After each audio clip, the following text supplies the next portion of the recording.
Namaste, Swagatam. In today's edition of bṛhanmanusmṛti, a series of conversations with Dr. Srinivas Jammalamadaka garu, we will understand the significance of Mahalaya Paksha, which started on September 18th in this month of Bhadrapada. Srinivas garu will help us understand why this period of time is important for our ancestors and for us as their descendants, and what it means in the larger framework of Dharma and Shastra. About Srinivas Garu, he is the co-founder of Sri Kameshwari Foundation and is presently working as scholar IKS courses in Siddhanta Knowledge Foundation. He has been conferred with awards such as Tarkaratnam and Vidwan Mani by Sri Kanchi Shankaracharya ji and Shastra Kalanidhi by the Madhya Pradesh State Governor. Namaste Andi Srinivas Garu, Swagatam once again. Yes. So my first question, Andi. So it's very interesting that this Day of the Dead in Mexico, which comes every November, they celebrate it, and also Cambodia, which commemorates its ancestors during the same fortnight as we do. Many cultures honor their ancestors, Andy, in a very formal way. And we have our own pitr-pakṣa, which started on September 18th this year. What exactly is pitr-pakṣa or Mahalaya Paksha, Andy? If you can give us the etymological meaning of both the words and the significance. Yeah, so interestingly here, the word Mahalaya actually do not share the etymological meaning in which sense actually we are actually performing it. So it is moreover that the Shastra says this to be Mahalaya Paksha, we are calling it as Mahalaya Paksha. So the word Mahalaya has two Mahatam Layaha, Mahalayaha, or Mahan Chasau Alayaha Mahalayaha is what normally we find. But both the ways, there is no relation to the pitr-devatās as such. But this is called as Mahalaya Paksha. For this, we have sufficient citations from parāśaramādhavīya. We have this Nabhasya Krishna Paksha Prabhriti Panchadasha Dinani Kritsnaha अपरपक्षः सवितरि कन्यागते सति महालयः इति प्रोक्तः. So Mahalaya has been defined in this way that Nabhasya Krishna, Nabho Masa means the Bhadrapada Masa. So Krishna Paksha Pratipat Prabhriti, from starting from the Tithi of Pratipat, Panchadasha Dinani Kritsnaha, the whole 15 days starting from Krishna Pratipat. Aparapaksha, so that is called as Aparapaksha. Savitari Kanyagate Sati. And another requisite is that the sun has to be in Kanya Lagna. Okay. Sun and the moon, sun. The sun. Okay. Sun. The sun should be. So the Kanya Sankramana has to happen. Okay. And it should be the Krishna Paksha of Bhadrapada Masa. So starting from that point, 15 days is called as Mahalayaha iti proktaha. So it's a Vargo Sankramana? So Kanya is Vargo, kada? Yeah, Vargo. So maybe this year we had this Kanya Sankramana on 16th of September. Okay. So, yeah. So why is that the second fortnight, I mean, it's there, you've said that there's a Shastra Pramana to it. Is the Krishna Paksha somehow more important, and we're not doing it in Shukla Paksha because it's stated as such, or is any connection, or it's just because that's how it's given? So there are two things that have come to my this thing. Is that one is from the Smriti called bṛhanmanusmṛti, where it is said that Ashadhim avadhim kritva panchamam paksham ashritaha kangshanti pitaraha klishtaha annamap yanvaham jalam. So starting from the Ashadhi, that is the Ashadha Purnima. Ashadhi is the Ashadha Purnima. Starting from the Ashadha Purnima, the fifth Paksha or the fifth fortnight, the pitr-devatās are actually going to rely upon us. Paksham ashritaha bhavanti. So they will be there in that fifth Paksha. That happens to be the Bhadrapada Krishna Paksha. Okay. So that's why. So, yeah. So, Ashadha Paurnami Marabhya, that means from the Ashadha Krishna Paksha, Shravana Shukla Paksha, Shravana Krishna Paksha, Bhadrapada Shukla Paksha. Yes. Then comes fifth Paksha would be Bhadrapada Krishna Paksha. Okay. So, this fifth Paksha from the Ashadha Paurnami the pitr-devatās will be actually expecting something from their descendants is what we find. And so another, what is, yeah, go ahead, sir. yeah, Go ahead. please, yeah. So what is another one? Because my question was, what is the Shraddha karma and Tarpana that we do during this time, pitr-pakṣa time? How is it different from the other times that we do it? So the difference, and also difference between Shraddha and Tarpana. So yeah, sure. So yeah, similar to the second one which I actually said before was from bhaviṣyapurāṇa, where we find more detail. That kanyang gate savitari pitr-rāඥonuṣāsanāt tāvat pretapuri shūnya yavad vrishchika darshanam tato vrishchika māyāte nirāṣāha pitaro nrupa punaha svabhavanam yanti śāpam dattva sudarunam. So this is, we find it in bhaviṣyapurāṇa. What does this say is that kanyang gate savitari, when the sun enters Kanya Rashi, pitr-rāඥonuṣāsanāt. Who is pitr-raja? Pitr-raja is the Yama. So who is the adhipati of Pitr Loka is Yama. So based on his orders, Tavat Pretapuri Shunya Yavat Vrishchika Darshanam. Until the sun enters Vrishchika Rashi, that means until the scorpion, the Vrishchika Sankramanam, Pretapuri Shunya. So the Pitr Loka is empty because they all have come down, come out of the Loka because of the orders of Yama. Yeah. Oh wow. Tato vrishchika māyāte nirāṣāha pitaro nrupa. So until vrishchika sankramanam, from Kanya sankramanam, pitr-devatās are not having any food. Again, they in their loka, in the pitr loka. So they come here. Okay. Yeah. So until then they are here. Okay. So that is why this pitr-pakṣa is very much important. Okay. Then there comes another question. Natural thing would be starting from Kanya Sankramanam to Vrishchika Sankramanam. That is approximately 2 months of time. Yes. Why again, especially this pitr-pakṣa, that is the Bhadrapada Krishna Paksha, has been important. Why not all the 2 months is important? So then comes Akaṅkshantisma pitaraha panchamam pakshamāśritaha tasmāt tatraiva dātavyam dattam anyatra nishphalam. So even though they are here for 2 months, they expect pitr-tarpanas or pitr-shraddhas, or they are expecting them only in this 15 days. Akaṅkshantisma pitaraha panchamam pakshamāśritaha. Again, this panchama paksha is the 5th paksha from the Ashadha Purnima. So these very 2 things we need to know: the Ashadha Purnima and the Vrishchika Sankramanam.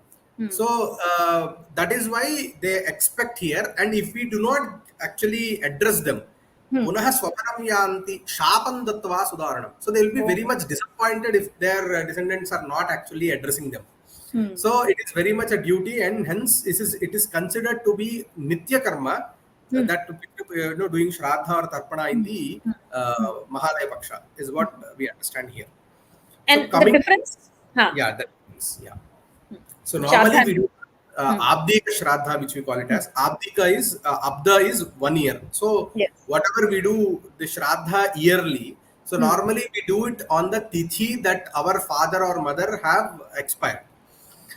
So that is called as Abdika Shraddha. And in that Shraddha, we actually do Pinda Shraddha. That is, we prepare rice, balls and with rice and other sesame and all that. And all that, and then we put. So there we actually only do Shraddha for 3 generations. That is for father, grandfather, and great grandfather. If it is mother, great grandmother, and great grandmother. So this is how we normally do it. Okay. But in Mahalaya Paksha, it is very much, there are many people whom you can actually do Shraddha for. It doesn't stop with only the 3 immediate generations. It expands to all your relatives, all your blood relations. Not only all your blood relations, there is something called as Karunya Varga. So whomsoever you feel that in your relatives or in your known circle who have expired and are not having been done some Shraddha karma, you can do Shraddha for them as part of this Mahalaya Paksha. What is the name, Andi? Karunya? Karunya Varga. Karunya Varga. Okay. Yeah, we'll come to that. I have a question on that also. Yes. So everyone who is related to you, not only who is related to you, whomsoever you feel that you have towards some relation with them. It may not be their immediate family or anything, and not only that, to your gurus, to at times even we do even have a pinda pradana for for Adi Shankaracharya also, because he is our Jagat Guru, right? He is our Guru. So even that kind of thing is there in Mahalaya Shraddham, and this is very much unique to it. So what is the difference between Shraddha and Tarpan? Yeah. So the word Shraddha is Shraddhaya Kriyate Karma Shraddham. So the ritual which we do with Shraddha is called a Shraddham. And Tarpanam is Tripyante Anenete Tarpanam. So Tarpanam is essentially Shraddha and Tarpana externally are two different rituals. Okay. Shraddha is something where you do Pinda Pradhanam, or else you give, if you're not able to do Pinda Shraddha, that is Anna Shraddha, which we call it as, then at least you give whatever, vegetables and all the eatables and all the grocery which is useful for preparation for Shraddha to someone. That is Ama Shraddham is what it is called as. That is being done. So it's called Swayam Pakam or something. My mother does that. He goes and gives it to a Brahmana. Rice and dal and vegetables and some dakshina. Who are not able to perform it, they do that. Yes. So that is Shraddham. Coming to Tarpana is water oblations, it is called as. So Tarpana is actually leaving water. Oh. So Tarpana is not only for pitr-devatās. So we have 5 kind of Tarpanas. So essentially the tirtha or the water which is left for certain deities is called as Tarpanam. Oh. So the water is called as tirtha, and while you leave the water, that is called as Tarpanam. With that Tarpanam, the word itself is Tarpanam, right? With which those deities will get pleased. Tripti. They will have Tripti. So we have 5 Tarpanams. One is called as Deva Tarpanam. We have Pitr-Tarpanam. We have Rishi Tarpanam, we have Brahma Tarpanam, and we have Agni Tarpanam.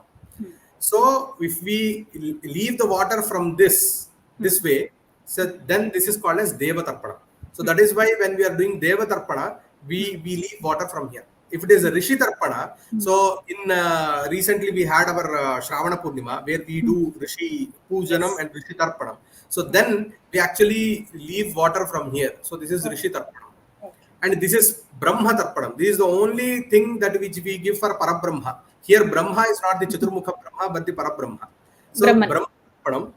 And this is Pitr Tarpanam. So whatever we do for pitr-devatās, this is the way which we actually. So that is why even the Pinda Pradhana is done in such a way. Because that is their way. And this is Agni Tarpanam. So if you have to give any for Agni Devata, you keep water here and then you swallow. That is how. Okay. And this fortnight is it connected to fulfilling the pitr-rina andi? We have the pancharina kada. So obviously because we're offering a lot to our pitrs, to ancestors. So is this the thought behind having this pitr-pakṣa in the shastras? Yeah. So normally pitr-rina, coming to pitr-rina or getting away of pitr-rina is prajaya pitrbhya. So by children.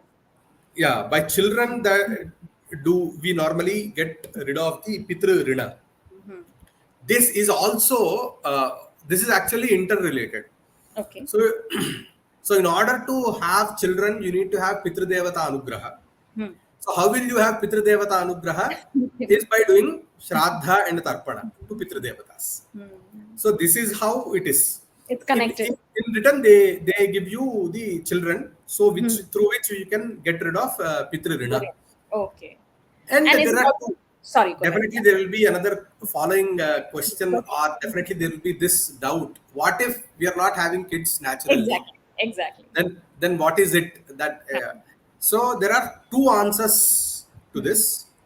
One answer is that we believe that progeny is the main cause of progeny is prarabdha and not only Purusha Prayatna. Purusha Prayatna is just the Sahakari Karana. So, Prarabdha is one. That means you need to have a Prarabdha of having kids, and the kids who are going to be, they're going to born, they also have to have Prarabdha to take birth in your family. Yes, yeah. So if you're not having, despite having the intention of having kids and putting in effort of having kids, if you're not having, that itself showcases that maybe you're not having the Prarabdha of having kids. Or you are not even having the pitr-rina of having kids is one answer. But what the Veda says is prajatantum mavyavachetsi prajacha swadhyaya pravachanebhya. Taittiriya, yeah. So Taittiriya Upanishad. Prajacha swadhyaya pravachanebhya. So there in the Bhashya, Shankaracharya very beautifully says that he answers this question. What does prajacha swadhyaya pravachanebhya says that you have to have kids. Prajatischa swadhyaya pravachana. Not only you should have kids, but your kids also has to have kids. So you need to have grandkids also. Yes. And do your swadhyaya pravachana as your nitya karma. Then answer, the question comes, what if I am not having kids? Then Shankaracharya beautifully says that it is your duty to put in effort to having kids. If you're not having kids, that is not a problem. But not having an effort or not putting in effort to having kids is something wrong. Why should we have kids? Again, Aitariya Upanishad says, evam santata hi me lokaha. So this is how the samsara is actually been there from anadikala, and this is how it has to be maintained, and hence you need to have kids. It is only for that. There is no other, something great that you are going to do, but it is only that it is our duty. It is our duty because of having kids, our existence itself is there. If our parents did not have kids, there is no existence of ourselves. Correct. And in the same way, and what is it that you are actually achieving by having kids is obviously passing on the legacies, passing on the knowledge, passing on the traditions, and this is how the loka actually. So we believe in a circular type, right, of the samsara. It is circular. It is not linear. So it has to go on like this each way, and everyone has to have an opportunity to fulfill their prarabdha karma, to experience their prarabdha, and achieve, put in effort to at least get rid of this janana marana cycle. So for that they need to take birth in the Manushya Janma is very much important, and hence you need to provide that. So this is the whole this thing connection. And is there a connection also with Naraka Chaturdashi somehow? I might have read it somewhere. Yes, with Mahalaya Paksha. Okay. Very much. So as I said in the previous listing, yavat vrishchika darshanam. So until vrishchika sankramanam, pitr-devatās are here, right? So when does vrishchika sankramanam happens? Vrishchika sankramanam happens on Kartika Deepam, Deva Deepavali, which we call it as Deva Deepavali, right? Yes. So on the Kartika Purnima, approximately at the time of Kartika Purnima, vrishchika sankramanam happens. Okay. And interestingly, so this Naraka Chaturdashi, starting from the day of Naraka Chaturdashi, the pitr-devatās start going to Pitraloka again. Okay. So that is why we burst crackers. So there, as part of the Naraka Chaturdashi, we have something called as Ulka Danam and Ulka Pradarshanam. Yes. So Ulka Pradarshanam is nothing but bursting crackers. So there we say the shloka, Agnidagdhascha ye jivaha ye pyalagdagdhah kule mama ujjvala jyotisha dagdhaha te yantu paramam gatim yamalokam parityajya agata ye mahālaya. So my pitr-devatās who left Yamaloka and came to my loka, that is in the Kanya Sankramana, starting from the day of Kanya Sankramana, Ujjvala Jyotisha Vartma Prapashyantu Vrajantute. So may they be able to see their path while going back to Pitraloka. So this definitely has, Mahalaya Paksha has a relation with Naraka Chaturdashi. So on the day of Naraka Chaturdashi, they start their journey back to that. Until Vrishchika Sankramana. They will reach their lokas, and that is why somewhere or the other, starting from Naraka Chaturdashi until Kartika Purnima, we keep on bursting crackers. We have different occasions. Deepavali, we have again on and Kartik Deepam, again that is a Deepavali, that is also called as Deva Deepavali. Yes, So each and everything has a relation with pitr-devatās also. Wow. And you had mentioned this in the video we did on Naraka Chaturdashi. Now I remember. Yes.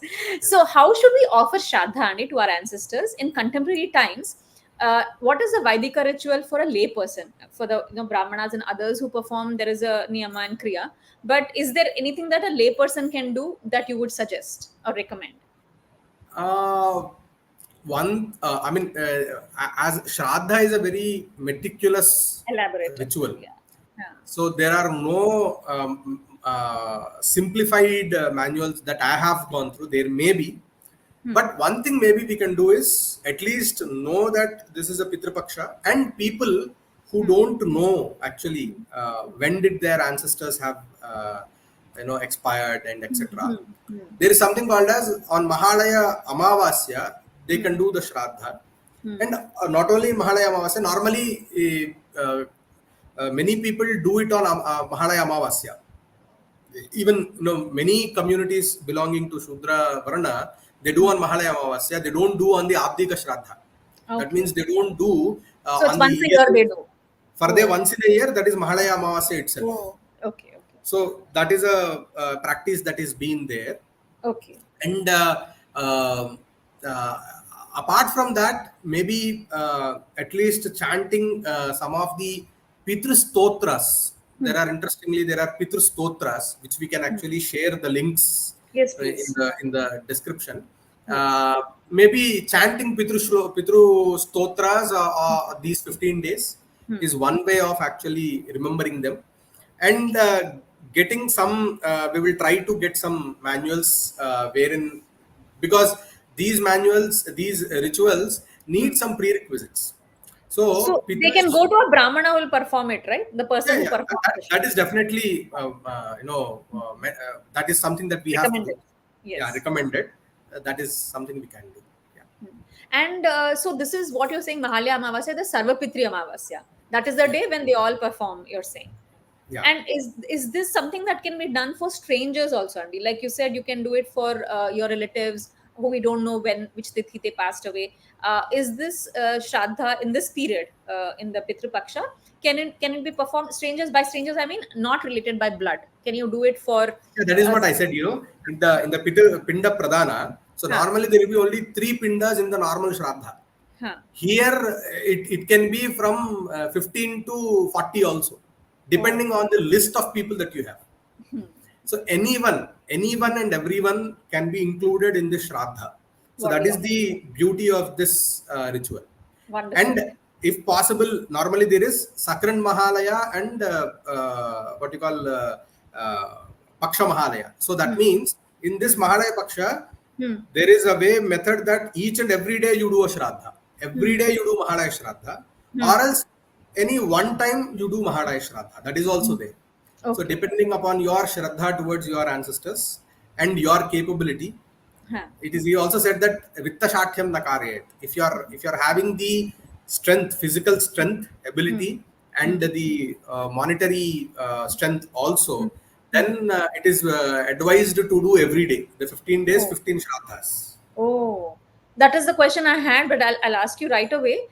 Because there are certain important days and dates where you can, in the 15 days that you can offer, but you're saying if one has the capacity, all the days are important. Because I've heard that certain days are for offering Shraddha to, let's say, those who died of Sumangali or those who died of unnatural deaths or accidents. Apparently, there's certain important days. Is it? There is only one thing for that, something called on the Chaturdashi. That is on the Bahula Chaturdashi. That is called as Shastrahata Shraddha. So people, a day before the Mahalaya Mahalaya Amavasya. So on that Chaturdashi day, it is only that to those people who have expired by Shastrahata. That means by any weapon, accident, or any such which we call it as Durmaranam. So it's not a natural death, but happened to maybe someone killed by someone, and all this, or killed themselves and all this. So those for those people, Chaturdashi Tithi has been prescribed. Oh, okay, okay. So that is a day. Otherwise, rest of it, anybody can do offer Shraddha. There are certain tithis that they have said, certain nakshatras, but there are in detail, I would say. Okay, Maybe it will confuse people more. Sure. No, this is good enough. And it is also the day, like Mahalaya, today is, or the day of Mahalaya is the day when Durga descends from Kailasha to bless us. And in Bengal, Durga Puja starts. And Devi Navratrilu are celebrated, I think it's on the Mahalaya day, right? On the Mahalaya Amavasya. Is that what it is? And then the Navratri start? As far as I think on the Padyami day that they do the Kalasha Sthapana, maybe it could be there may be some differences in the sampradayas also that we have to maybe once but there's no check. Connection with Durga descending and the Pitri Amavasya. I mean, coming to this, Pitri Amavasya, and that could be, I think, it should be different. More cultural. Okay. So now that we've talked about our Pitras and Pitr-devatās, etc., anything else that you can tell us about? Of course, we'll put the shlokas that you recommend in the description that people can chant. I've heard people, put out water, like you were saying, the 5 kinds, but the offering style you showed was different. But I know a lot of cultures, they put out water for the ancestors. They feed rice balls to the crows. Are these all cultural, or is it Shastra based, or anything else that there will be some Shastra element to it, and definitely there will be a Shastra element to it by feeding it to the cows, or feeding it to crows, or feeding even many at times it is even for they feed dogs and etc. Yes. So these are all part of it. It may not be explicitly shared in the Shastras, but they do have a rooting in Shishtachara Sampradaya, which we can take it from. And the Swayampakam you would recommend people to do? That is definitely there. That is an option that is there, if at all. But it is not the only thing that the Shastra actually says here is you should not take the easiest path. Okay. As giving Swayampaka is an easiest method, don't opt for that. But if at all you're not having, as I said, physical strength and monetary strength. If you can afford money and if you have the strength in your body of doing the Shraddha, then you have to do Shraddha. There is no easy way to get away with it. If at all there is no other option, you're having lots of problems and etc., you're not able to do, then fine. Every time Dharma Shastra gives that, escape. Easy way, not an escape. Easy. So this is done. So you're saying this is Nitya Karma, Andi. So one last question. So along with this Nitya Karma of pitr-pakṣa, the Nitya Karma that one does, let's say you have a whole 1 or 2 hour of, let's say, Nitya Karma every day, that and this, so it is an addition is what I'm understanding. Is that what it is? Yes. So for a Brahmana, let's say, then it is an extra, Nitya Karma that one has to perform. Without doing the daily Nitya Karma Anusthana, nothing else is fruitful. Yes. Not even going to a temple. Yes. Even my Guruji used to say, if you don't do Sandhya Vandana and go by walk to Tirumala and do Venkateshwara Swami Darshana, that is not going to give you any phala. First perform your Nitya Karma and then do anything, whatever you want to do. So it's going to be a very busy 15 days for you, Andy. Thank you for taking time and talking to us. Chala dhanyavadalu, and for clarifying our queries. We wish everybody a wonderful pitr-pakṣa, and we hope you can take advantage of the shlokas that we will put in the description for pitr-pakṣa. Namaste, Andy. Namaste.